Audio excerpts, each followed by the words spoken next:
Mindfulness meditation में आप सबका हार्दिक स्वागत है। मेडिटेशन के बारे में हम काफ़ी वक्त से चर्चा कर रहे हैं, आप लोग भी रेगुलरली जुड़ते हो। उसको हम सबसे पहले ध्यान की बात आज मैं फिर से दोहराता हूँ। अलग अलग ध्यान के व्याख्यान होते हैं, तो सबसे पहले हम सोचते हैं कि ये ध्यान होता क्या है, क्या होता है यह ध्यान।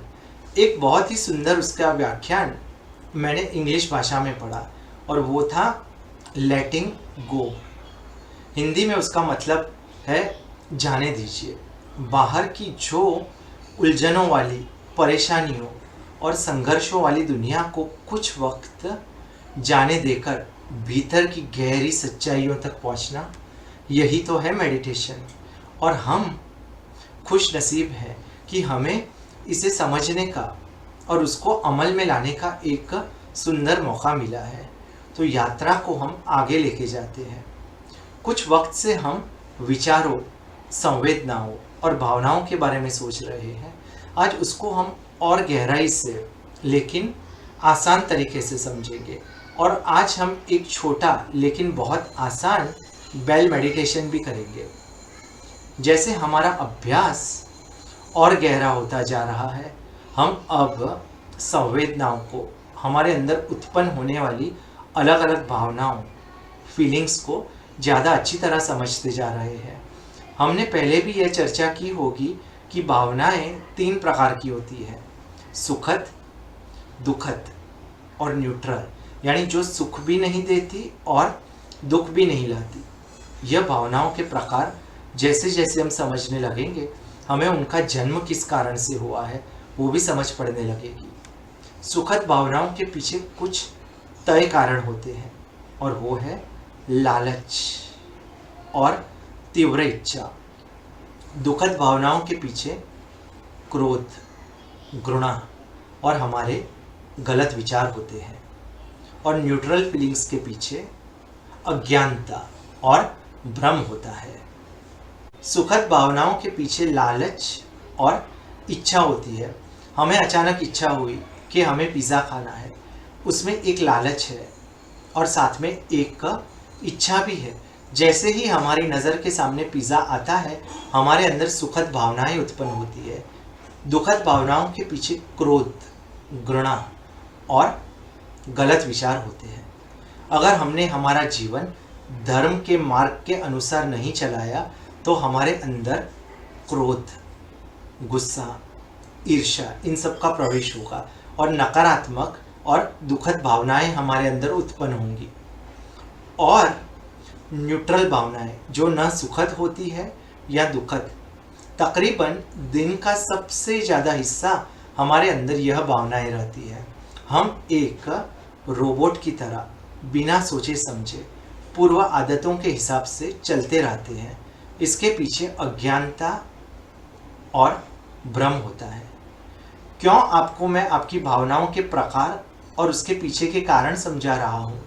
अगर आपको बुखार आया हो और आप डॉक्टर के पास गए और डॉक्टर ने दवाई देकर आपको ठीक कर दिया, तो आपका काम उस वक्त के लिए तो ज़रूर हो जाएगा। लेकिन समझदार व्यक्ति डॉक्टर से प्रश्न पूछेगा कि मेरी बीमारी के पीछे कारण क्या था, मैं कौन सी सावधानी रखूं ताकि मुझे फिर से यह परेशानी ना हो। डॉक्टर की सलाह से आप चलोगे तो आपको भविष्य में ऐसी दिक्कत नहीं आएगी। इसको हम इन्वेस्टिगेशन या फिर निरीक्षण कह सकते हैं। लेकिन इतना आसान नहीं होगा यह, लेकिन बहुत बहुत महत्वपूर्ण है ये ज्ञान। आपने नया मोबाइल खरीदा और वो 5 वर्ष तक अच्छी तरह से चला, इसका मतलब उसका जीवन चक्र 5 साल का है। वह जब फैक्ट्री में था, उसके सब उपकरण जुड़े, तब उसका जन्म हुआ था। और फिर जब आपने आखिरी में उसको बाहर निकाला, तब उसकी मृत्यु होती है। उसी तरह विचारों का, भावनाओं का भी एक जीवन चक्र होता है। कैसे एक विचार की शुरुआत होती है, शुरू होते वक्त हमारे अंदर क्या संवेदनाएं होती है, फिर उसकी मृत्यु तक हमारे अंदर क्या संवेदनाएं रहती हैं, और फिर आखिर में जब उस विचार का अंत होता है तब हमारी मानसिक स्थिति कैसी होती है, इनको सबको, इन सब चीज़ों को, सब विचारों का हमको निरीक्षण करना है। यह आसान नहीं होगा। मैंने यह ज़रूर कहा था कि यह विद्या आसान है, लेकिन ये निरीक्षण करने की विद्या है। इसको अमल में लाने का वक्त लगेगा। इसमें अनुशासन, सही तकनीक, मार्गदर्शन और अभ्यास की ज़रूरत पड़ेगी। इसको हम बेहतर तरीके से समझने के लिए उदाहरण लेंगे, लेकिन उसके पहले हम एक मेडिटेशन सेशन करेंगे। आज हम बेल मेडिटेशन करेंगे। मंदिर में या स्कूल में जो बेल बजती है, जो घंटी बजती है, मैं उसकी बात कर रहा हूँ। मात्र 4 से 5 मिनट का ये सेशन है। आपको सिर्फ बेल की जो आवाज़ है उस पर आपको ध्यान रखना है, और अगर आपका मन भटक जाता है उसे प्रेम से वापस उस ध्वनि पर लेकर आइए।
मैं माइंडफुलनेस मेडिटेशन करूँगा। हम इस संबंध को अच्छे से खत्म करेंगे। मानसिक परेशानियां सिर्फ युवाओं को और बुजुर्गों को परेशान नहीं करती, यह आजकल बच्चों तक पहुंच चुकी है। मैं माइंडफुलनेस मेडिटेशन को पूरी तरह से सपोर्ट करूंगी। मेडिटेशन से पूर्ण रूप से मानसिक परेशानियों से छुटकारा पाया जा सकता है। आइए हम सब मिलकर 1 लाख लोगों तक यह विद्या पहुंचाएं और मानसिक रोग मुक्त विश्व बनाने का संकल्प करें।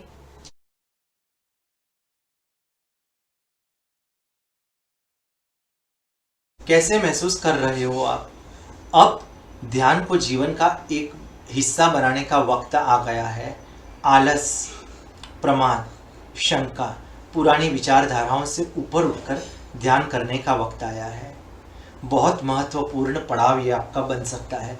अगर इस विद्या की आपने कीमत समझी और निष्ठा के साथ इसका अभ्यास किया तो कुछ वक्त के बाद आपको आश्चर्य होगा कि पुरानी जीवन विचारधाराओं में कितनी सारी गलतफहमियां थी। लेकिन मैं जानता हूं कि यह इतना आसान नहीं है और बीच रास्ते में ही आपको बहुत प्रलोभन आएंगे हमको इस रास्ते से गुमराह करने के लिए। अगर हमारा मन सिनेमा देखने को कहेगा और आप इसको श्वासों पर ध्यान लाने के लिए कहोगे तो उसको बुरा तो लगेगा ही।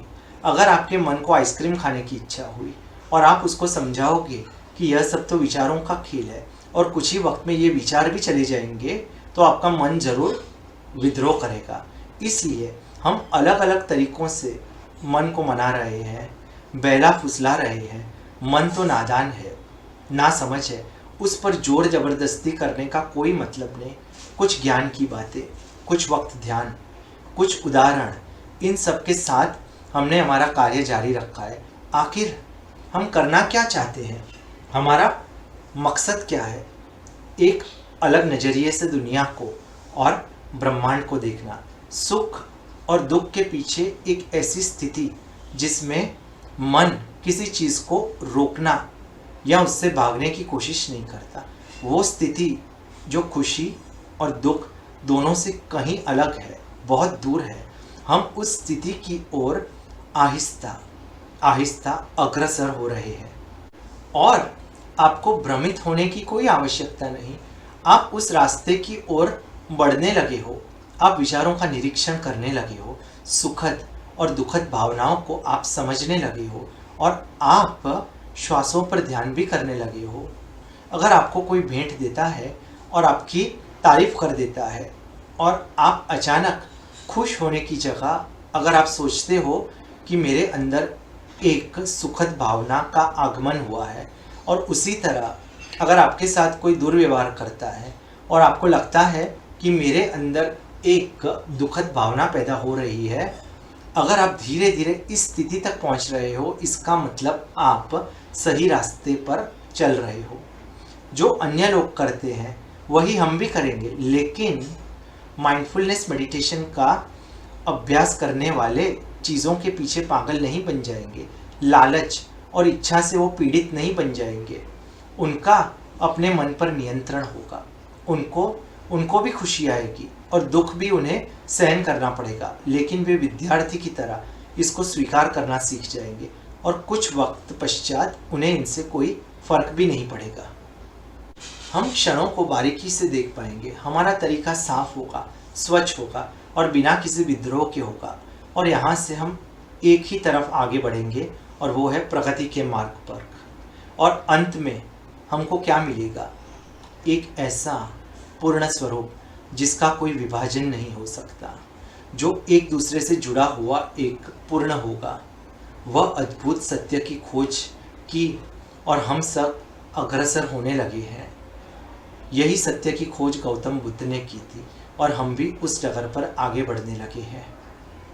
आशा करता हूँ कि आपको ये मेडिटेशन सेशन है, माइंडफुलनेस मेडिटेशन के सेशन, वो आपको लाभदायक होते होंगे। अगर आपको कोई प्रश्न है तो आप मुझसे पूछ सकते हो। मेरा जो ईमेल आईडी है tarunanwani@gmail.com। मेरा व्हाट्सएप ग्रुप भी है 9979767176 नीचे आप देख सकते हो। उस ग्रुप में आप जुड़िए, आपके कोई भी अनुभव हो वो आप शेयर कीजिए। ऐसे आप अनुभव शेयर करोगे तो दूसरे लोगों को भी उत्साह मिलेगा। और ये जो वीडियोस हैं वो आप दूसरे लोगों तक भी शेयर कीजिए। ये जो चैनल की जो इन्फॉर्मेशन है, नॉलेज है, वो कृपया दूसरों तक शेयर कीजिए। इस चैनल को सब्सक्राइब कीजिए ताकि जो हमारा मिशन है वो और भी आगे बढ़े।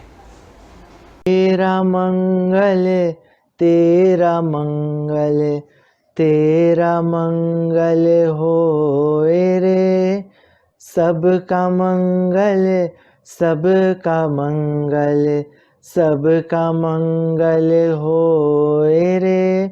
जिस गुरुदेव ने धर्म दिया है उनका मंगल होए रे।